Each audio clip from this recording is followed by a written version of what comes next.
हैं, छली हैं, बेईमान हैं, प्रपंच हैं, जैसे भी हैं, झूठ बोलते हैं, निंदा करते हैं, चुगली करते हैं, गलत काम करते हैं, तो भी मेरा निवेदन है शंकर के मंदिर जरूर जाओ, शंकर की कथा में जरूर बैठो। क्यों? एक मंदिर के दरवाजे पर लिखा हुआ था, अगर आपका मन गंदा है तो मंदिर जरूर आना, मंदिर जरूर आना। किसी ने पूछा, गुरुदेव ये मंदिर के दरवाजे पर लिखा है कि मन गंदा है तो मंदिर जरूर जाओ, उसका कारण क्या है? हमने कहा कारण केवल इतना सा है, बच्चा नाली में गिरता है, बच्चा धूल में गिरता है, बच्चा रज में गिरता है, बच्चा कीचड़ में गिरता है तो पड़ोसी साफ नहीं करता। उस बच्चे को अगर गंदगी हो गई है, बच्चे गंदगी में आ गया तो उसको कोई पड़ोसी साफ नहीं करेगा, उसको कोई पड़ोसन साफ नहीं करेगी, उसको देवरानी जेठानी साफ नहीं करेगी।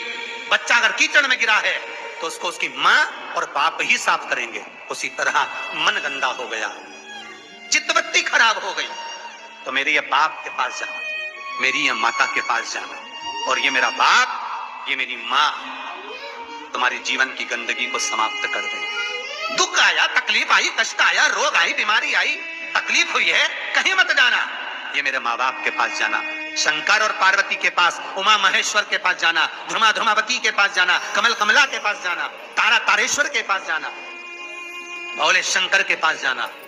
जब मेरा शंभु मिलेगा तो ये सारी गंदगियां मिटा देगा। रोग समाप्त।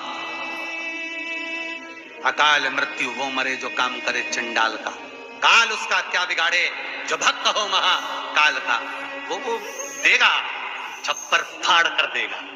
फिर निवेदन करूंगा, जितने कथा करवाए हैं, जितने कथा सुन रहे हैं और जितने पुण्य स्मरण दान स्मरण आदि कर रहे हैं, लिख कर रखो तारीख कि तुमने जो दान पुण्य करा है, तुमने जो ये 300 वर्ष में पड़ने वाली इस श्रावण के महीने में तुमने जो कथा सुनी है, अगला श्रावण आए तुम बताना जरूर कि कितना पुण्य मिला, कितना फल मिला, कितना लाभ हुआ, कितना धन कमाया, कितना वैभव कमाया।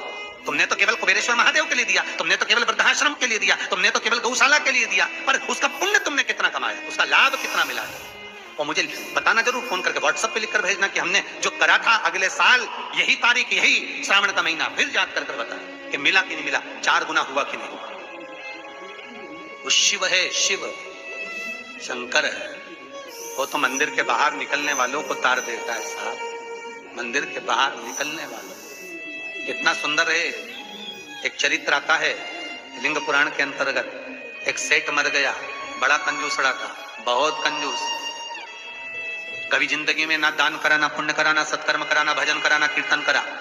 मंदिर की जगह को भी अपना बना लिया, सारी जगहों को घेर कर अपना बनाया, बावड़ी तालाब कुएं का पानी अपनी जमीन पर ले जाता। बहुत लालची था, बहुत लोभी, बहुत लोभी।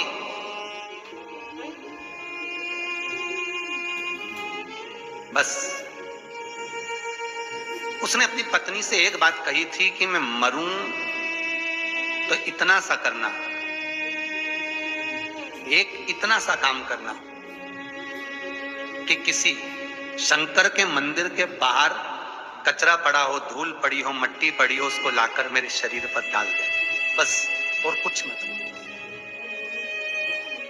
पत्नी हमेशा पति से कहती थी, तुम कभी दान पुण्य नहीं करे, इस गांव में तुमने कोई अच्छा काम नहीं करा, तुम्हारे शरीर को उठाने वाला तक नहीं मिलेगा, बच्चे हैं नहीं, तुम्हारा अंतिम संस्कार कौन करेगा। पति कहता है बस तुझसे जो कहा वो करना, और कोई दान नहीं, कोई पुण्य नहीं, कोई सत्कर्म नहीं, कुछ भी मत करना। ऐसा जोड़ जोड़ के मर गया। इतना सा कह गया, मरूं तो मंदिर के बाहर, शंकर के मंदिर के बाहर की मिट्टी, रज, कचरा शरीर पे डाल दे। कोई गांव के लोग नहीं आए महाराज, पत्नी गई, केवल मिट्टी लाकर शरीर डाल दी।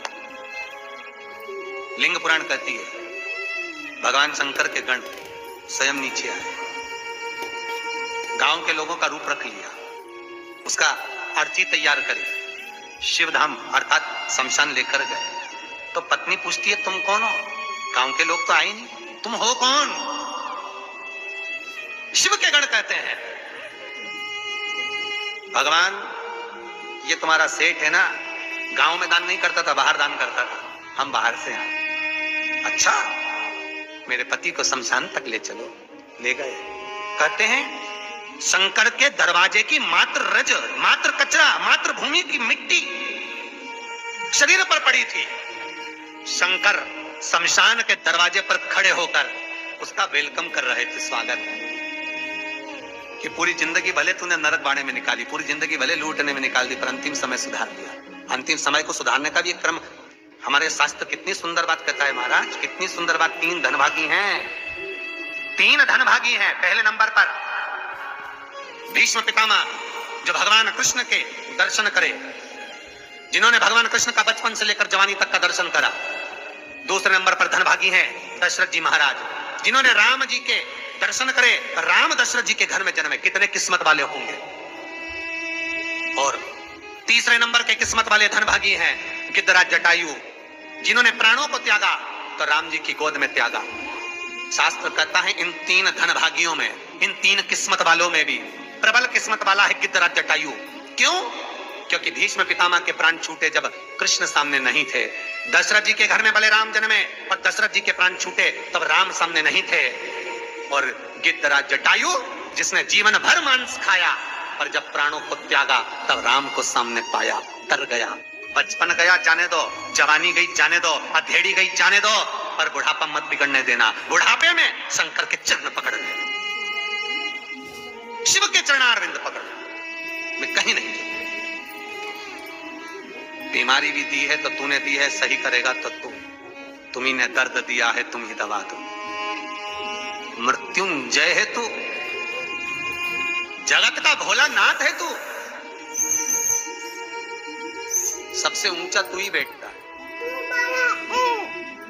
जहां दुनिया समाप्त हो जाती है वहां से तेरी शुरुआत होती है। लोगों का जहां एंड होता है शमशान, वहां से वो शुरू होता है।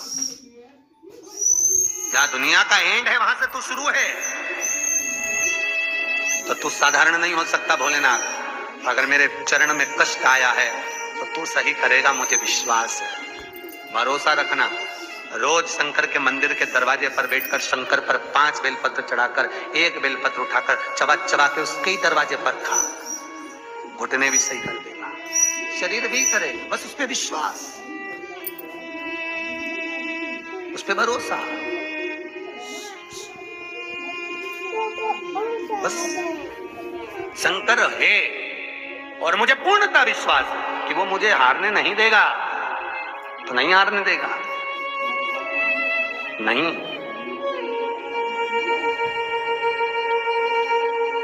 वो जीतने का लक्ष्य तत्व शिव ही दे सकता है, दूसरा नहीं। शंकर के सिवा कोई नहीं हो सकता महाराज।